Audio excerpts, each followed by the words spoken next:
పితా పుత్ర పవిత్రాత్మ నామమున ఆమేన్. అందరికీ కూడా ప్రభు క్రీస్తు పేరిట శుభాభివందనములు తెలుపుతూ ఉన్నాను. ఈరోజు మనము ధ్యానించబోయేటువంటి బిరుదు సృష్టికర్త మాత, మదర్ ఆఫ్ క్రియేటర్. మరి ఈ బిరుదుకు సంబంధించినటువంటి చిత్రపటాన్ని మనము గమనించినప్పుడు ఈ చిత్రపటంలో మరియ ఉంటూ ఉంది. మరి మరియ ఒక చేతిలో రాజదండనము ఉంటున్నట్లుగా మనము గమనించవచ్చును. మరి మరొక చేతిలో సృష్టినంతటిని సృష్టించినటువంటి క్రీస్తు ఆమె యొక్క రెండవ చేతిలో ఉంటున్నట్టుగా మనము గమనించవచ్చు. అయితే ఈ యొక్క మరియ బాలయేసుల క్రింద ఇద్దరు వ్యక్తులు ఉంటూ ఉన్నారు.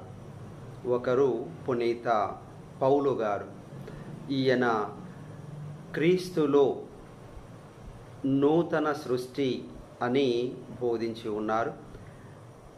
మరి రెండవ వ్యక్తి పాత నిబంధన గ్రంథం నుండి దావీదు రాజు. ఈ దావీదు రాజు మరి వారి తర్వాత కూడా పాత నిబంధనలో నథింగ్నెస్ అన్నటువంటిది ఒక అంశము కనపడుతూ ఉంది. అనగా సమస్తమును శూన్యమే, నేను ఏమి లేని వాడను అన్నటువంటిది. ఈ పాత నిబంధన ఏమి లేనితనము అన్నటువంటిది నూతన నిబంధనలో నూతన సృష్టి అన్నటువంటి భావన వస్తూ ఉంటూ ఉంది. మరి ఇందులో మరియ ఏం చేస్తూ ఉంది, మరియ యొక్క పాత్ర అన్నప్పుడు మరియ ఈ మాటలను చెబుతూ ఉందట. ఏమి? శిరాపుత్రుడైనటువంటి జ్ఞాన గ్రంథము 24వ అధ్యాయము 12వ వచనములో, అన్నీ కలగజేసిన దేవుడు నా గర్భములో రూపురేఖలు దిద్దుకొనెను అని తన యొక్క ఆశ్చర్యాన్ని వెలబుచ్చుతున్నటువంటి భావము ఇందులో కనబడుతూ ఉంది అని చరిత్రకారుల యొక్క వివరణ. అయితే మరియమ్మ గారు కేవలము మానవ మాతృరాలు. మరి ఏ విధంగా తనను సృష్టించినటువంటి దేవునికి ఆమె జన్మనిస్తూ ఉంది, ఏ విధంగా ఆమె సృష్టికర్తకి తల్లి అని పిలువబడుతూ ఉంది అనే అంశాన్ని మనము లోతుగా గమనించినప్పుడు నిజమే, సృష్టి అంతా కూడా దేవుడైనటువంటి త్రిత్వైక సర్వేశ్వరుడు సృష్టించి ఉన్నారు. సో ఇక్కడ త్రిత్వైక సర్వేశ్వరుల రెండవ వ్యక్తి అయినటువంటి క్రీస్తు, ఆయనకు కూడా ఆదిను అంతమును లేదు. ఆయన సృష్టిలో సృష్టికర్తగా దేవునితో సరిసమానంగా ఉంటూ ఉన్నాడు, శక్తిలోను ప్రభావములోను అన్ని విషయాలలోనూ. అయితే మరియ ఏ విధంగా సృష్టికర్తకు తల్లి అవుతూ ఉంది అంటే, క్రీస్తు నరావతారి ఎత్తినప్పుడు ఆ నరావతారానికి సాధనముగా మరియ ఉపయోగపడుతూ ఉంది. క్రీస్తులో రెండు స్వభావాలు ఉంటూ ఉన్నాయి, దైవ స్వభావము, మానవ స్వభావము. మరి క్రీస్తు ప్రభువులో ఉండేటువంటి మానవ స్వభావానికి మరియ అనగా నరావతారం ఎత్తినటువంటి క్రీస్తుకు తల్లి అవుతూ ఉంది. మరి నరావతారం ఎత్తినటువంటి క్రీస్తు సృష్టికర్తగా ఉంటూ ఉన్నాడు, సృష్టిని సృష్టించడంలో భాగస్వాముడై ఉంటూ ఉన్నాడు.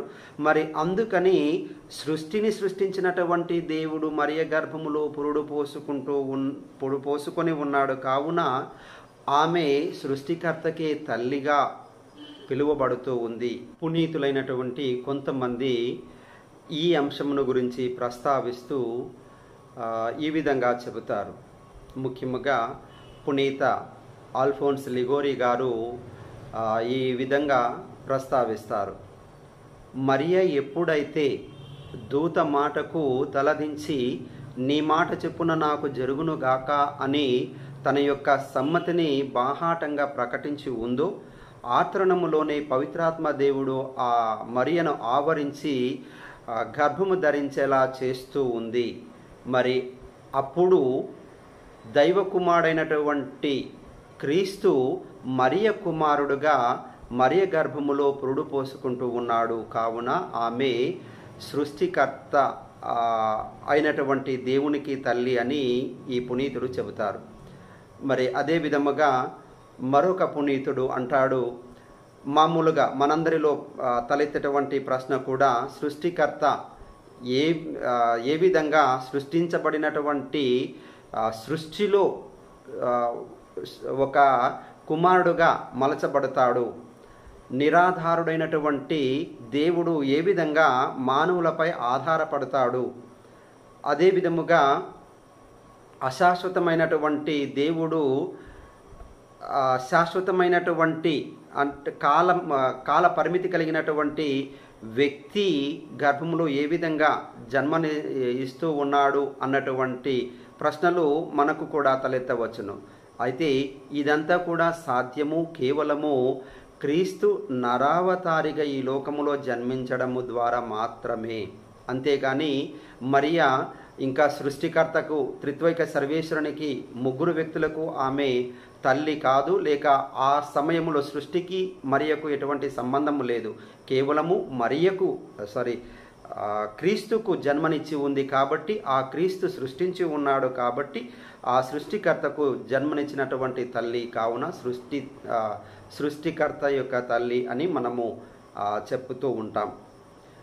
ఇదే విషయాన్ని మనము యోహాను శుభవార్త 1వ అధ్యాయం 3వ వచనములో ఈ విధంగా చదువుతాం. ఆయన లేకుండా సృష్టిలో ఏదీయును చేయబడలేదు.